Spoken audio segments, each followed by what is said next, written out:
Happy New Year and welcome to some very poor lighting and a clock that doesn't work as I bring you through the doorway into what I hope is going to be my studio for exploring computers and computing.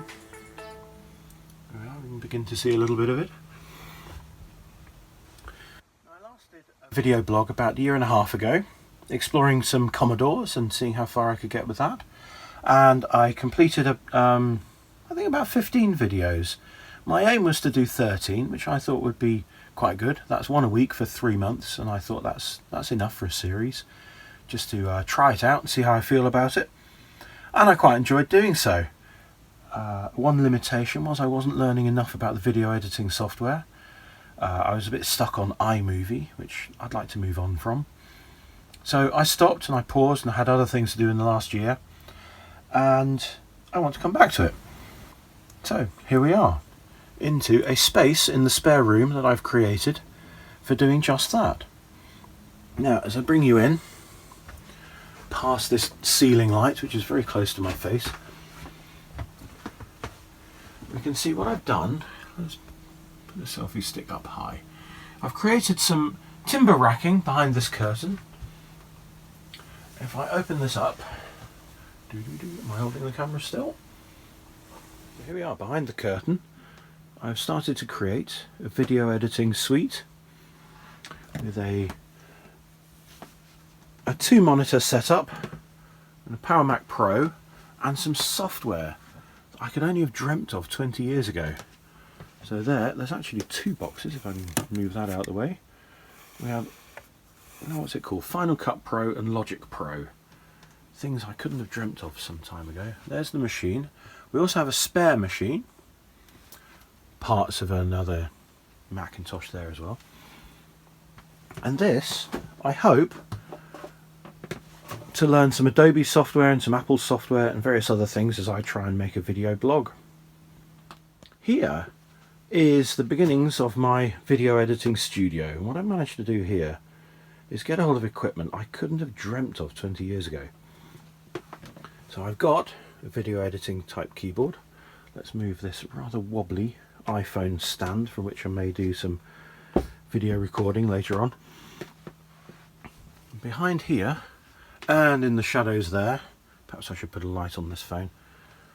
There we are, we have a light on the phone. In the shadowy corner there we have more bits of Apple Mac G5, Power Mac G5 is not working. I think the motherboard's fine, I have to say. I have 2 Mac Pros, and there's the other one, and some sound recording bits and pieces, and various bits of software. So why have I gone for machines from 20 years ago? It's because I can get these boxes of software that I couldn't have dreamt of a long time ago. Really wanted them, couldn't afford them, they were so expensive. And now they cost next to nothing. So if I can get back a little bit further without tripping up, behind that curtain on the timber racking is going to be my little video editing studio. Pull this across. When I'm working at the desk down here, that's all sealed away nice and neatly, and you'd never know it's there. Same on this side.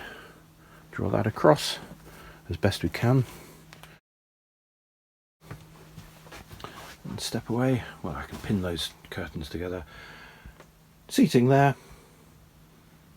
display there, and a table or workbench doing various things here. Now up here is my old childhood Commodore Plus 4, my beloved machine. If we come away past the editing studio, one thing I never had when I was growing up was a 16-bit computer. So here I've managed to get hold of an Atari, is that going to focus? 1040 ST-FM with some extras and some other bits. I also believe it needs a bit of repair. If I plug the Gotek into it, I think it's not reading drives and floppy drives correctly, so there's some repair to do there. The monitor for it is up there on a little stand. And I have some other bits and pieces just tucked away in there. including some exciting things which I will reveal later on. Also, moving a little bit further from the Commodore, I've collected up quite a series of PCs. There's also one tucked away under there, onto which I've loaded Ubuntu.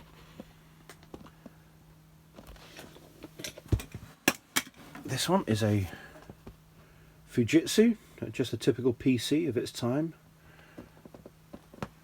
But here, a little more interesting, is an SCOM. And that has become a real favourite of mine, because it's an AT class machine, and in my view quite primitive as a computer, but I've discovered it will load almost any operating system I throw at it, whereas these other machines will refuse to load things from Digital Research or from IBM, anything that's not Microsoft, which is very frustrating. So that has become a real favourite, and I'm going to spend a lot more time exploring that. Behind those books, you can just see it poking through, is a Compaq computer from about 15 or 20 years ago, onto which I've loaded Ubuntu to run on a screen up on the table, because I want to learn how to use the grease weasel and archive floppy disks and floppy drives. I also have here a Mac Mini, an early one with the plastic there, just for capturing video shots from the Commodore and from the Atari, from various things. There we are, a little reminder of the Commodore Plus 4 that I had as a child. I can't say we had Script Plus on the cartridge with it, but I bought that since. Moving down and past my Airfix models, I found a number of bits of software, operating systems, all to work on Intel x86 PCs, which I think is rather interesting. I've also picked up a Raspberry Pi 400, so I can try various operating systems on that. Of course, most of them, here we go, look, Linux. I'm not at all familiar with Linux, and so I bought a variety, and I'm very keen to see how they work. Now, this, let's see if I can get my hand in there. This SUSE Professional, and a couple of copies of ordinary Linux SUSE. Mandrake, a box of Red Hat, and something that's more exciting, come to that later. My understanding of big box Linux from the 1990s, it's not very easy to install or to get running or to work, so that is going to be interesting. A remarkable find, look at this, SCO Xenix Open, and it's a full box of manuals and discs. They all seem to be okay. I'm really quite looking forward to getting that. I bought this box online, sweep across to the other side. This box I found at the car boot sale and paid a whopping £10. This is SCO Xenix for the 386. Gosh, this lighting's poor, I need to put a lamp on. That makes that the very first operating system for any 386 computer, and I'm quite keen to try that out. Also, with all the manuals inside there, all the discs archived nicely, so they seem to be okay, including the final disc is a games disc. I didn't know you get games on Unix. I'd be curious to see what they are. That's going to be a lot of fun. Next to it, of course, when you get into the history of operating systems, you discover Windows were really trying to help IBM and then sort of went their own way. Long story. So of course I've got various things, OS2, DOS from IBM, Microsoft DOS, of course the original maker of it, Digital Research DOS. There's that exciting box again. Have a look at this. BOS version 4.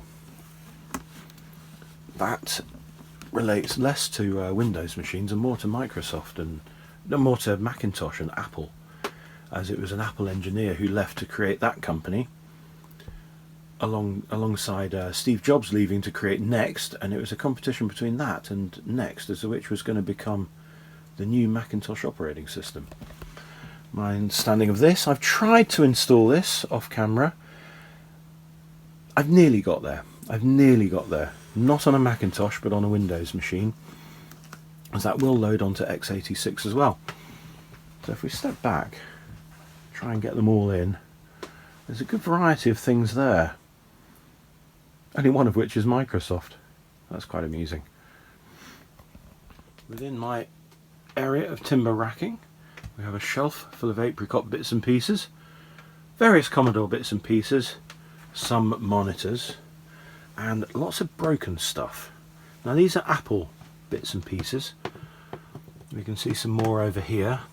This is a Power Mac G5 that I need to make one good machine out of two. Let's put it that way. Down here we've also got some more robotics, but this time Lego Mindstorms from about 25 years ago. I'm looking forward to exploring that. Moving up top, some archive boxes with various bits of software tucked away. And some more things up there. I managed to find somewhere someone selling an unopened box of 8-inch single-sided floppy disks. Of course I had to have them.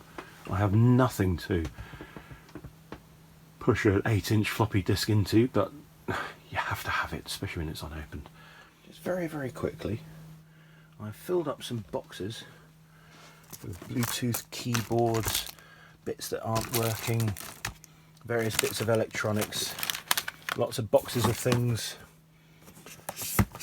all to explore the Raspberry Pi. If I can lift the lid off that. There we go, there's an example of 3B+. I've collected up a good variety of Raspberry Pis to explore them, including some of the very early ones. We'll pull that out. This is the original Raspberry Pi, as made in the UK, not in China. This is a second generation of the original. Missing the Ethernet. This is a Raspberry Pi Model A. That's an unusual find. So I managed to collect every single model of Raspberry Pi up to and including the Raspberry Pi 3B+, and just for a later, more powerful machine, the Raspberry Pi 400. And I'm really keen to explore what can be done. I've made a start trying to learn how to do the robot and cam jam, which is quite an interesting collection of electronics in a tin. It's there somewhere. I'll dig it out later. There's another box. That's the original packaging of the cam jam robot. I'm trying to learn little bits of Python, little bits of coding. I have to say it's a steep learning curve. Here we have another Raspberry Pi. I rather like this. That is the Raspberry Pi Model B. Again, the original one is made in the UK, which you can always identify because it's yellow and blue components there. Someone's put a red heatsink on this and in a dark blue case, and it looks rather colourful. And I have to say, the newer machines don't have that colour. That's quite attractive to me, and I like that. So this is another area of expertise I hope to develop. Wish me luck. Well, that was a very brief look at what I've been doing in the last year, exploring computers once again. A little bit broader than just the Commodore as before, although I shall do some more with that again. I'm finding the PCs rather interesting. I'm finding Linux difficult. The Raspberry Pi is a steep learning curve. It's all good fun, and I hope you'll come with me on the journey and see where we get to. And perhaps you can share some of your insights as well, as I am here to learn. But that's all for now. Happy New Year, and have a very good 2025. Bye for now.